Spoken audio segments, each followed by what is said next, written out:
नमस्कार मित्रों, स्वागत है आप सभी का आज इस छोटे से ब्लॉग में। आज मैं आया हूँ मधुबनी में अररिया संग्राम में। ये मिथिला हाट है। मिथिला हाट हमारे मिथिला की एक कल्चरल हेरिटेज इसे कह सकते हैं। ये एक बहुत बड़ा तालाब है, पोखरा है, जिसके चारों साइड, पोखरा को मैथिली में हम लोग मोहार कहते हैं। देखिए ये कितना सुंदर यहाँ पर व्यवस्था है बच्चा लोगों का झूला झूलने का, खेलने का। इसके लिए अतिरिक्त शुल्क ली जाती है और बच्चा लोग यहाँ पर में झूला झूलते हैं। चलिए आगे दिखाते हैं।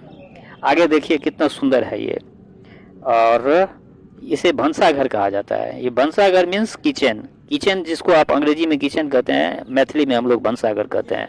यहाँ पर मिथिला का जो कल्चरल फूड है हमारे यहाँ का, वो सब कुछ मिलेगा यहाँ पर। अरकौच का सब्जी, कुमरौरी का सब्जी, तिसियोरी, ये सब कुछ, रोटी, मक्के का रोटी, बाजरे का रोटी, रागी या मरुआ का रोटी, चावल का रोटी, ये सब कुछ मिलेगा। चलिए अंदर जाके हम आप लोगों को दिखाते हैं अंदर में क्या क्या स्थिति है।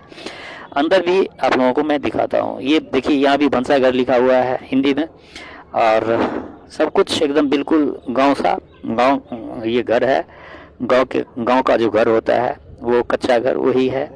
चलिए इसमें अंदर जा करके हम दिखाते हैं। ये देखिए ये तुलसी चौरा है। ये तुलसी चौरा के नीचे आप देख रहे होंगे कि वो लोटा रखा हुआ है, यहाँ तुलसी का प्लांट लगा हुआ है, बहुत सुंदर।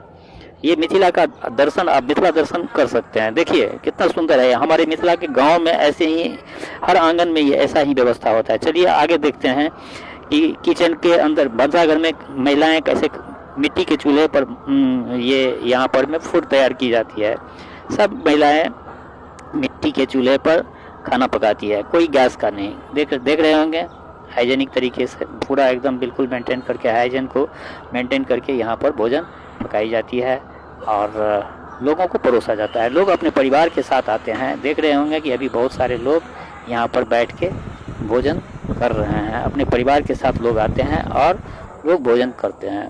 भोजन यहाँ किसी डिस्पोजल पत्तल में नहीं, स्टील के थाली में नहीं, कांसे की थाली, कांसे का लोटा, कांसे का गिलास, सब कुछ एकदम बिल्कुल जो हम अपने मिथिला में अपने अभ्यागत के लिए, अपने गेस्ट के लिए यूज़ करते हैं, बस वही यूज की जाती है। यहाँ कोई ये नहीं। इसलिए आप लोग एक बार ज़रूर यहाँ